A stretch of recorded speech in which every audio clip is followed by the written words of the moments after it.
Thanks for watching. Don't forget to like, comment, share and subscribe to. نہیں ہے ہندوستان کے کسی فلم اسٹار کے ہاتھوں کے نشان ہونے چاہیے. یہ برکت کا تبرک کا معیار اتنا گھٹ گیا, ایسی غلیظ قوم پیدا ہو گئی. اپنے حق بولنے والے علماء کی زبانیں کھینچ لینا, جیلوں کے حوالے کر دینا, سالوں جیل میں قید و بند کر دینا, حق بولنے والے علماء کو جرنلسٹ کو مار دینا, وہاں پر بے حیائی عام کرنے کے لیے لڑکیوں کو عورتوں کو عام ڈرائیونگ کی, دکان پر بیٹھنے کی, نماز کے موقعوں پر اذان ہونے کے بعد بھی دکانیں کھلی رہنے کی, جو تبدیلیاں پہلے نہیں تھیں وہ ساری تبدیلیاں لا کر مدینہ منورہ جیسے مقدس مقام سے قریب کسی فلم اسٹار کو فوٹوز لینے کی, اپنا ماڈل ہونا دکھانے کی کھلی عام اجازت دے دینا, دسیوں شراب خانے جوا خانے کھول دینا, حرم کا امام خود جوا میں شریک ہو جانا, ایسی بددیانتی اور اپنے خاندان کے افراد کو ہی جو اس سلطنت کا حصے دار بن سکتا ہے اسے مار دینا, قتل کر دینا, اور حق بولنے والے علماء کی زبانیں کھینچ لینا ایک عام بن چکا ہے. یہ ساری غلطیاں ہیں, لیکن کیا ان غلطیوں کو اچھالنے سے پابندی ختم ہو جائے گی؟ کیا ملک کی ان غلطیوں کو اچھالنے سے سعودیہ حکومت پابندی واپس لے لے گی؟ غلطیاں اچھالنے سے پابندیاں ختم نہیں ہوتی ہیں. پابندی کن اسباب پر لگی ہے, ان اسباب پر توجہ کی جائے. اور اسباب پابندی کا اگر واویلا اور رونا ہے, اس سے پہلے خود اپنا بھی تو گریبان جھانک لو. جس ملک میں یہ محنت شروع ہوئی, اسی ملک کے مسلمانوں میں کتنے مسلمان ایسے نہیں ہیں جو اپنے مسجد کے دروازے یہاں ان کے لیے بند کر دیے تھے؟ الحمدللہ نحمدہ ونستعینہ ونستغفرہ ونؤمن بہ ونتوکل علیہ ونعوذ باللہ من شرور انفسنا ومن سیئات اعمالنا من يهده الله فلا مضل له ومن يضلله فلا هادي له ونشهد أن لا إله إلا الله ونشهد أن محمدا عبده ورسوله. أما بعد فقد قال الله تبارك وتعالى في القرآن المجيد والفرقان الحميد. أعوذ بالله من الشيطان الرجيم. بسم الله الرحمن الرحيم. ومن أحسن قولا ممن دعا إلى الله وعمل صالحا وقال إنني من المسلمين. وقال النبي صلى الله عليه وسلم نضر الله امرأة سمع مقالتي ووعاها وأداها كما حفظها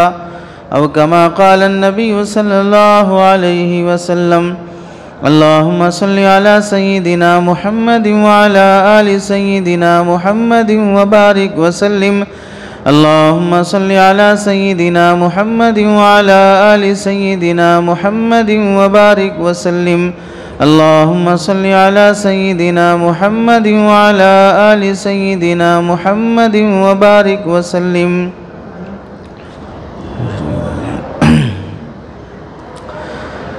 میرے محترم عزیزوں, بزرگوں اور دوستوں, قرآن مجید کی آیت اور حدیث پاک کی روشنی میں آپ حضرات کے سامنے جو بات عرض کرنی ہے وہ ہے موجودہ حالات میں دعوت و تبلیغ کی جماعت پر سعودیہ عرب میں پابندی لگنے سے متعلق ہم مسلمانوں کی کیا ذمہ داری ہے. قرآن مجید کی آیت میں اللہ رب العزت ارشاد فرماتے ہیں وَمَنْ أَحْسَنُ قَوْلًا مِّمَّنْ دَعَا إِلَى اللَّهِ. اس سے بہتر بات کس کی ہو سکتی ہے جو اللہ کی طرف بندوں کو بلائے, وَعَمِلَ صَالِحًا, اور نیک عمل خود بھی کرے, وقال اننی من المسلمین, اور اپنی ذات سے لے کر ساری دنیا میں محنت کرنے کے بعد بھی اللہ کے سامنے بندوں کے سامنے فخر اور غرور میں مبتلا ہونے کے بجائے یہ کہے کہ میں عام مسلمانوں میں سے ایک مسلمان ہوں, میں کوئی صاحب کمال آدمی نہیں ہوں. ایک ایک فرد کے ذریعے سے قوموں کی, ملکوں کی ہدایت کے فیصلے ہو جائیں, لیکن پھر بھی اللہ کے سامنے سادگی اور تواضع کے ساتھ یہی کہیں گے اننی من المسلمین، میں مسلمانوں میں سے ایک عام مسلمان ہوں۔ اور یہ اللہ رب العزت فرما رہے ومن احسن قولا، اس سے بہتر بات کس کی ہو سکتی ہے؟ اللہ جس کی دعوت کو، جس کے بلانے کو، جس کے قوم کی اصلاح کی فکر کو بڑی بہتر بات، بڑی اچھی بات اور بڑا مناسب بیان اور بہت بہترین فکر اللہ اسے قرار دیتے ہوں، تو اس سے بڑی بہتر اور اس سے بڑی اچھی فکر کیا ہو سکتی ہے؟ قرآن مجید کے بعد اللہ کے نبی علیہ السلام نے حدیث پاک میں فرمایا اللہ تعالیٰ اس بندے کو بڑا خوش رکھے، بڑا تر و تازہ رکھے، بہت اچھی زندگی اسے دے، سمع مقالتی، جو نبی کی باتوں کو سنے، اسے محفوظ کرے،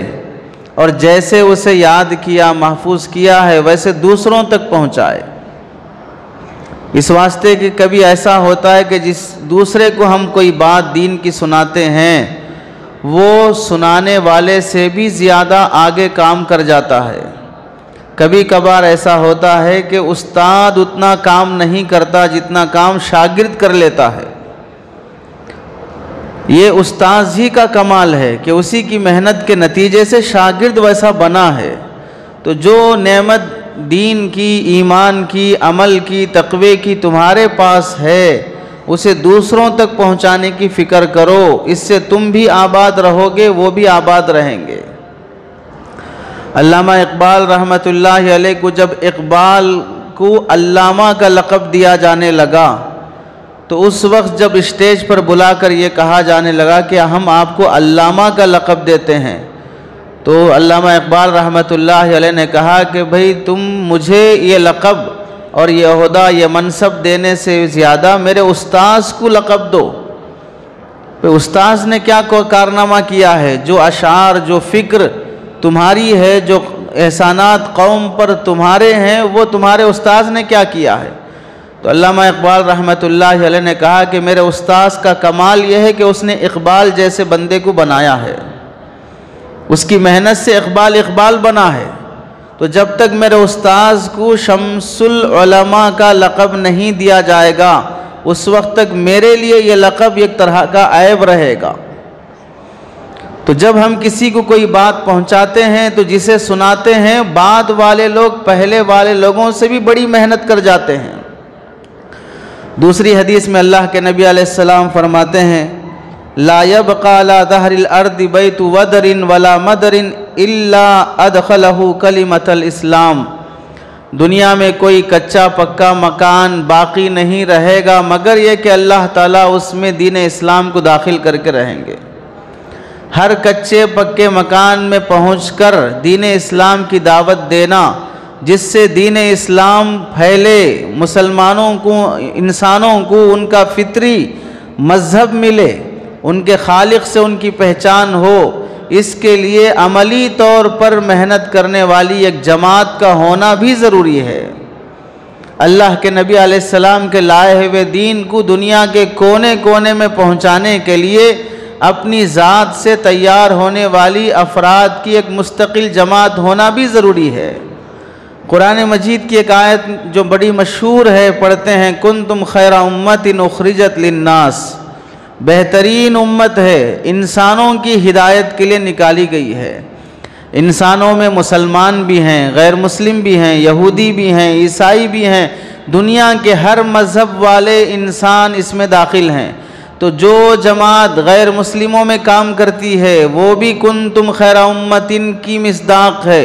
جو جماعت یہودی عیسائیوں میں کام کرتی ہے، جو جماعت قادیانیوں میں کام کرتی ہے، جو جماعت غیر مسلموں کو اسلام میں لانے کی محنت کرتی ہے، ہر طرح سے اسلام کی اشاعت کی محنت کرنے والی جماعتیں کنتم خیر امت اخرجت للناس میں داخل ہیں۔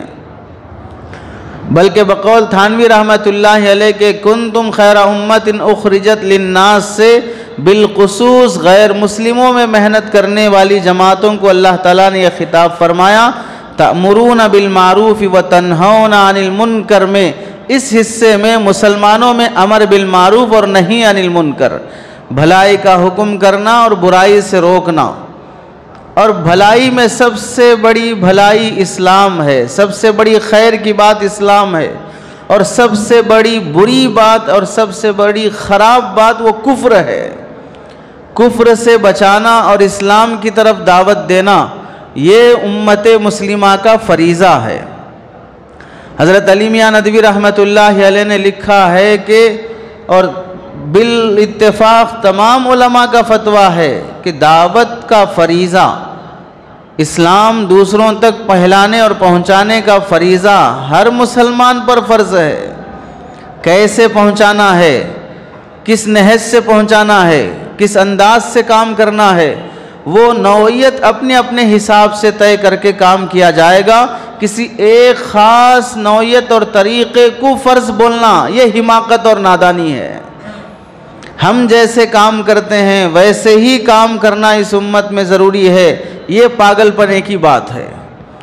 نوعیتیں، طریقے، انداز، زمانے، عرف، سماج، ملک کے لحاظ سے بدلتے رہتے ہیں۔ جب جس اللہ کے بندے کو جیسا کام کا طریقہ اللہ الہام کریں گے، سمجھائیں گے، وہ اللہ کا بندہ اس طریقے کو لے کے چلے گا، ایک جماعت اس کے ساتھ کام کرے گی۔ نوعیت اور طریقہ کبھی اللہ تعالیٰ نے اس امت پر فرض نہیں فرمایا، ایسے ہی کرو، اس سے ہٹ کے نہ کرو، کام کرو۔ تو جو بھی لوگ مسلمانوں میں ہوں، غیر مسلموں میں ہوں، دین کا کام کرتے ہیں، تبلیغ کا کام کرتے ہیں، اسلام کی بات پہنچانا اور مسلمانوں میں اصلاح کی فکر کرنا، یہ بڑی خیر کی جماعتیں ہیں، یہ ہدایت پھیلانے والی جماعتیں ہیں، اللہ اور اس کے رسول اور صحابہ کی مشن کو آگے بڑھانے والی جماعتیں ہیں۔ بالخصوص اس جمعہ میں مروجہ دعوت و تبلیغ جو حضرت جی مولانا الیاس صاحب رحمۃ اللہ علیہ کی محنتوں کی برکت سے، اور یہ الیاس صاحب رحمۃ اللہ علیہ دارالعلوم دیوبند کی جب بنیاد ہوئی، وہاں جب ہندوستان میں انگریز کی آمد پر اس سے لڑنے کے لیے، اسے ملک بدر کرنے کے لیے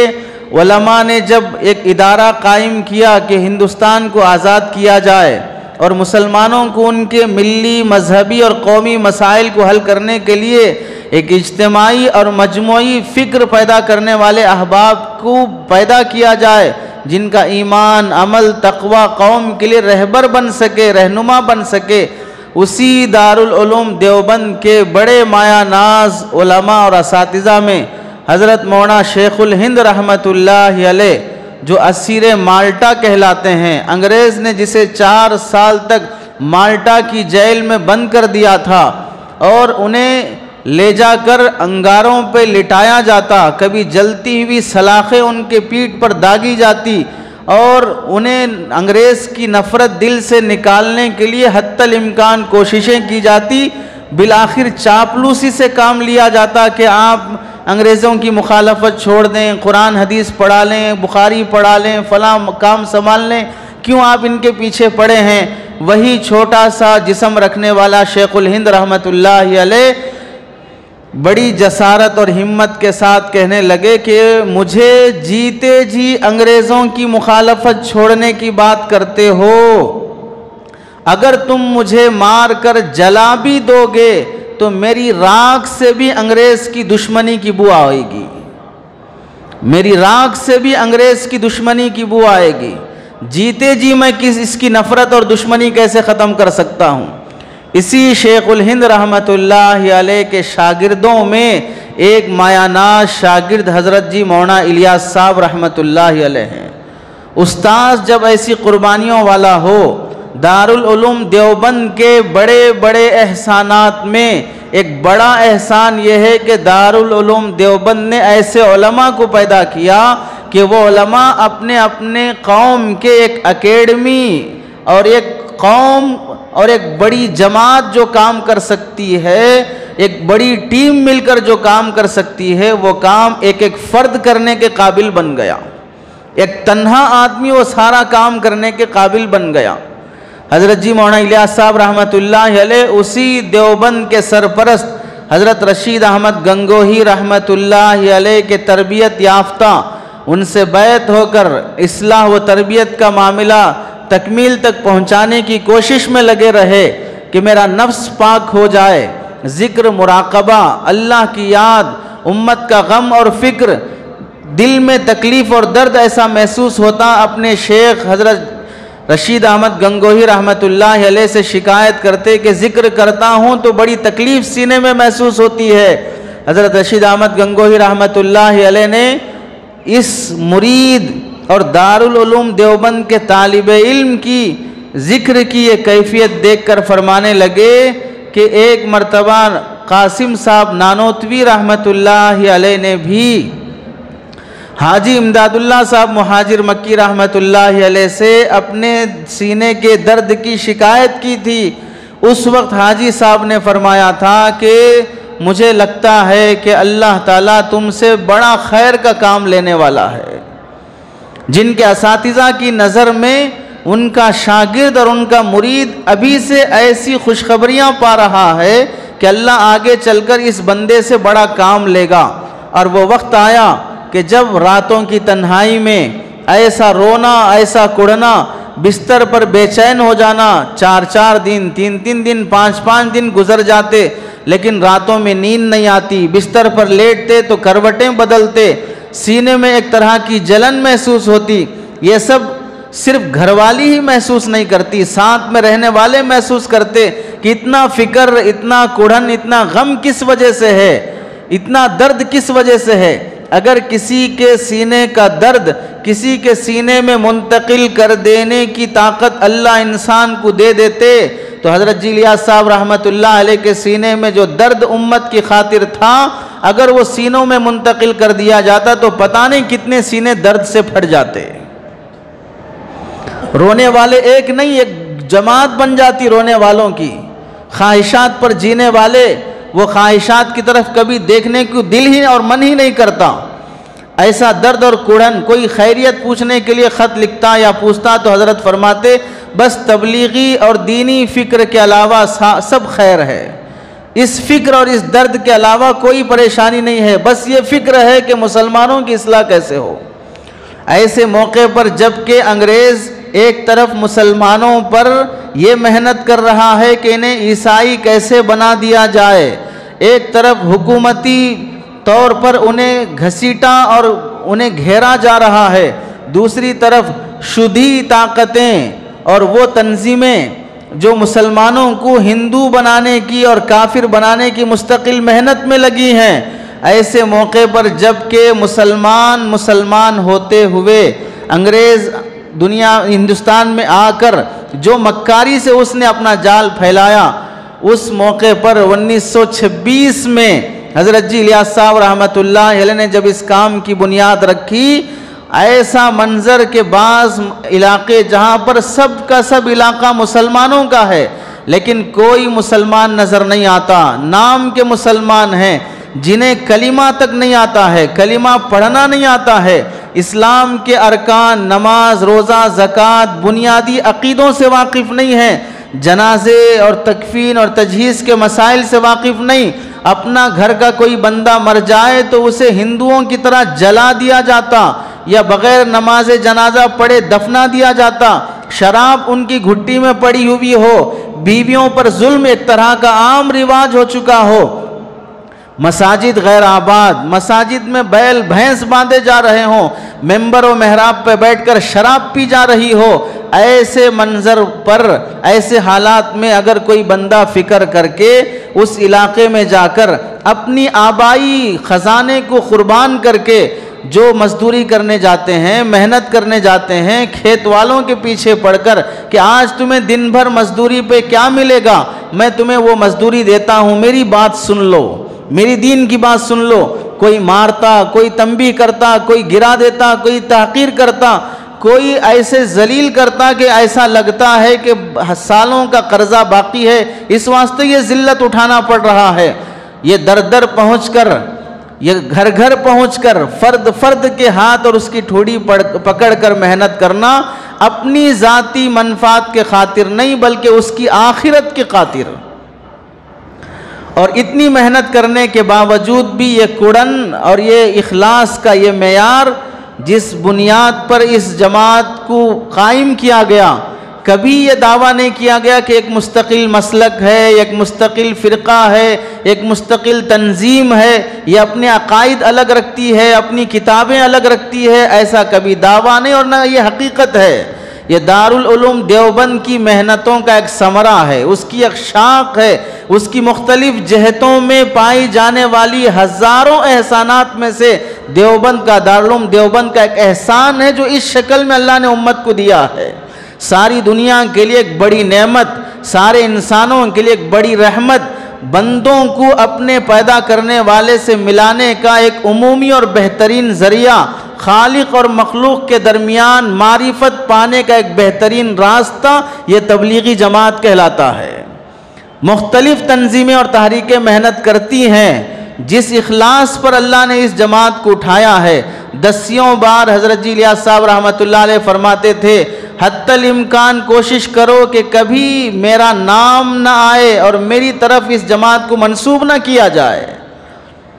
اس کا کوئی چینل نہیں، اس کا کوئی میڈیا نہیں، اس کا کوئی اخبار نہیں، اس کا کوئی پرچار نہیں، اس کا کوئی پرچہ نہیں، اس کی کوئی ایسی منظم پھیلانے کی میڈیائی طور پر ایسی طاقت نہیں ہے کہ جہاں کہیں جوڑ ہو، اجتماع ہو، محنتیں ہوں، فکریں ہوں، اسے میڈیا میں لایا جا رہا ہو، اخبار میں دیا جا رہا ہو، تشہیر کی کوششیں کی جا رہی ہوں۔ بغیر تشہیر کی کسی منظم کوشش کے بغیر، کوئی چینل اور نیٹ ورک کے بغیر، ایسی زبانی اور ایک دوسرے کے دل سے دل فکر اور بات کو منتقل کرتے ہوئے منظم طریقے سے اللہ نے جو جماعت بنائی ہے، پوری دنیا کی پوری تنظیموں کے پورے مذاہب میں کوئی جماعت ایسی نہیں دکھائی جا سکتی جو ایسی محنت کرتی ہو، بے غرض بن کر، بے لوث بن کر، اپنا جان، اپنا مال اور اپنا وقت، یہ تینوں چیزیں بنیاد ہیں اس کے، اور اس میں یہ بنیاد ہے کہ ایک اللہ سے ہونے کی دعوت دی جائے اور سرکار دو عالم صلی اللہ علیہ وسلم کی سنتوں میں 100% کامیابی کا یقین دلایا جائے، جس میں توحید پہلا مرکز ہو، پہلی دعوت ہو۔ اس میں شرک کی بو کیسے آ سکتی ہے؟ کتنے وہ مسلمان جو اپنے گھروں میں پوجا کے مورتیاں رکھا کرتے تھے، جن کے نام مسلمانوں کے ہیں لیکن ان کے پیشانیوں پہ بٹو لگا ہوا ہے، جن کے گھروں میں شادیاں غیروں کے طریقے پہ ہو رہی ہیں، جو اپنے بیٹے بیٹیوں کی شادیاں منڈپ پہ کرا رہے ہیں، انہیں مسجد میں آنا، نماز ادا کرنا، انہیں زکوٰۃ دینا، بہنوں کی وراثت اور حق دینا دور دور تک پتہ نہ ہو، ایسے بھی مسلمانوں پر جو شراب خانوں میں سالوں سے شرابی بن کر ہیں، جو محلے میں زانی کے نام سے مشہور ہیں، جن کے نام پر راؤڈی شیٹر کھل چکی ہے، جو غنڈے جانے جاتے ہیں، اور جو اپنے سماج میں بیویوں پر، بچوں پر، محلے کے کمزوروں پر اتنا ظلم کہ لوگ ان کے حق میں موت کی دعائیں کرنے لگتے ہوں، کوئی موقع ملے تو انہیں مارنے سے پیچھے نہیں ہٹتا، ایسے غلیظ قسم کے نفرت کے قابل لٹیرے لوگوں کو بھی جب اللہ تعالیٰ نے اس محنت کی بو باس اور ہوا جب لگی تو ایسے نیک انسان بنے جن کو فرض نمازوں کا علم نہیں تھا، ان کی تہجد قضا نہیں ہو رہی ہے، جن کو مسجد آنے نصیب نہیں ہوتا تھا، وہ مسجد میں 2.5 گھنٹے 8 گھنٹے مسجد میں راتوں رات اللہ کے سامنے آنسوں بہاتے گزار رہے ہوں، جو بہنوں کی وراثت مار کھانے والے آج اپنا حق پورا دے کر بھی خوشی محسوس کر رہے ہوں کہ ہمیں یہاں نہیں تو اللہ وہاں پر دے گا، جو ہر دن جیل جانا ان کے لیے مہمان خانہ بن چکا تھا، آج وہ ایسے کہ لوگوں کے معاملات اور جھگڑوں کو سدھارنے اور سنبھالنے کے قابل اس تبلیغی جماعت کی برکت سے بنے ہیں۔ اس کے احسانات، اس کے کمالات اس کی سادگی میں چھپے ہوئے ہیں، اس کی کرامات اس کی محنتوں میں چھپے ہوئے ہیں، اس کی بنیاد اس کی اخلاص پر ہے۔ اس واسطے اللہ تعالیٰ اس محنت کو اتنا پروان چڑھایا، 100 سال کے عرصے میں ایسی محنتیں اور ایسے ثمرات اس کی وجہ سے دنیا میں وجود میں آئے ہیں۔ 24 گھنٹے میں کوئی گھنٹہ ایسا نہیں گزرتا جبکہ تبلیغی جماعت کی محنت دنیا کے کسی نہ کسی ملک میں نہ ہوتی ہو۔ دنیا کے 213 ملکوں سے زائد ملکوں میں، تقریباً ملکوں میں اس تبلیغی جماعت سے وابستہ افراد پائے جاتے ہیں، جبکہ کوئی نیٹ ورک نہیں ہے، کوئی چینل نہیں ہے، لیکن دل سے دل ایسی فکریں منتقل ہوئی ہیں دنیا کے ہر ملک میں، جہاں پر